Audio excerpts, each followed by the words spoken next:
They thought she was just another old woman in a worn-out jacket, until a single glance at her wrist made a four-star general drop his files and evacuate the room. What secret was she hiding? And why did the Pentagon go into lockdown the moment they saw her watch? This isn't a story about medals or fame. It's about the quiet ones, the women who served in silence, carrying missions so secret not even their country knew they were still active.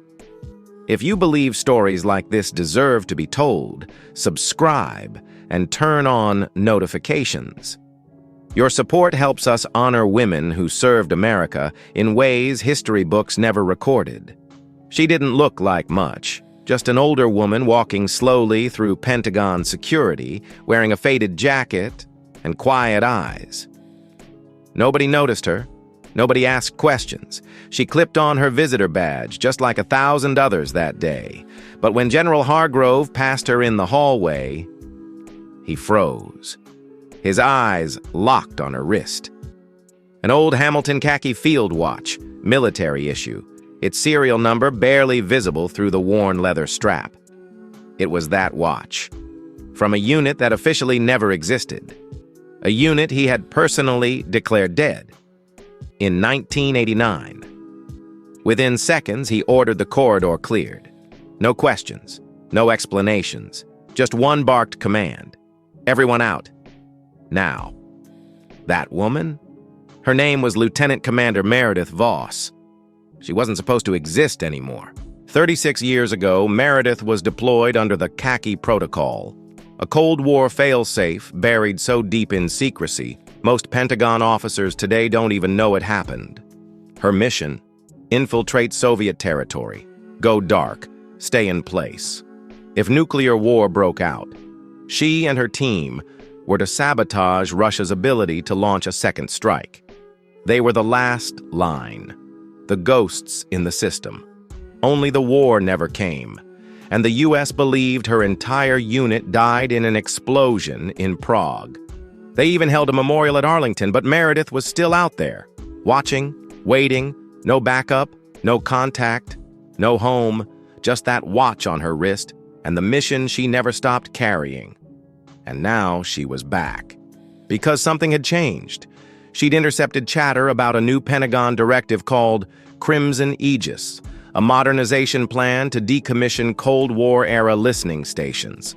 But what Meredith knew, what no one else did, was that some of those stations were sitting on top of something much worse, an updated version of the Soviet dead hand system, an AI-driven nuclear response program that could launch warheads without human command. If it went live, there'd be no going back. Meredith came to warn them. At first, they didn't believe her. No military record, no active clearance, just a forged ID and a ghost story.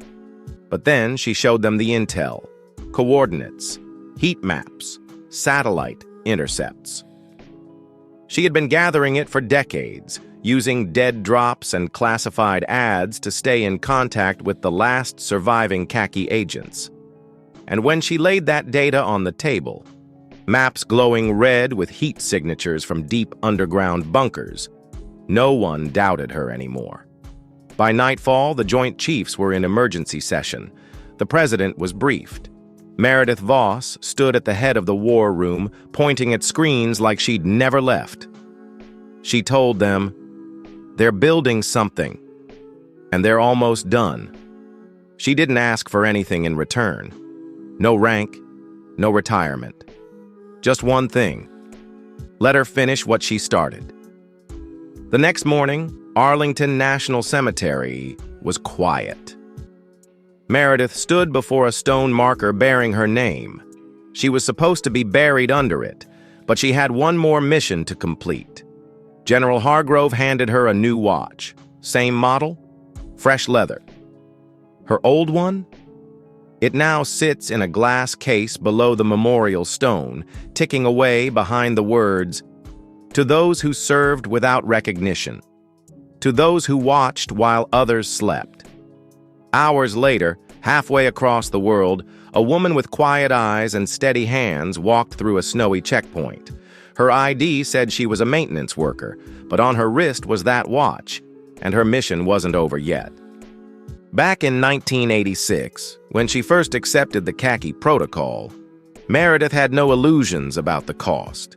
Her cover identity meant no contact with family, no real name, no country. Her mother died thinking she was working overseas as a translator. Her sister eventually stopped writing letters when they were never answered. Meredith used to reread the last one every Christmas until it faded from handling. The ink was nearly gone now, but she remembered every word. Every "I miss you." Every "please come home." She never did. Not because she didn't want to, but because she couldn't. The mission always came first.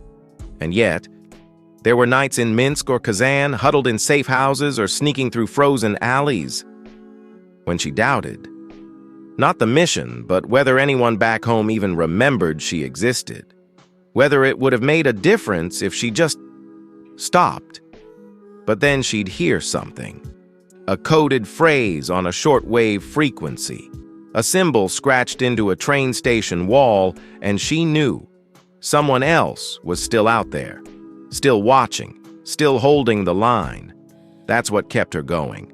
Not orders, not loyalty to a flag, but the silent bond between the forgotten, between those who knew their lives would never be honored but stayed anyway. Because sometimes keeping the world safe means never being seen saving it. If this story moved you, don't forget to subscribe and turn on the bell icon.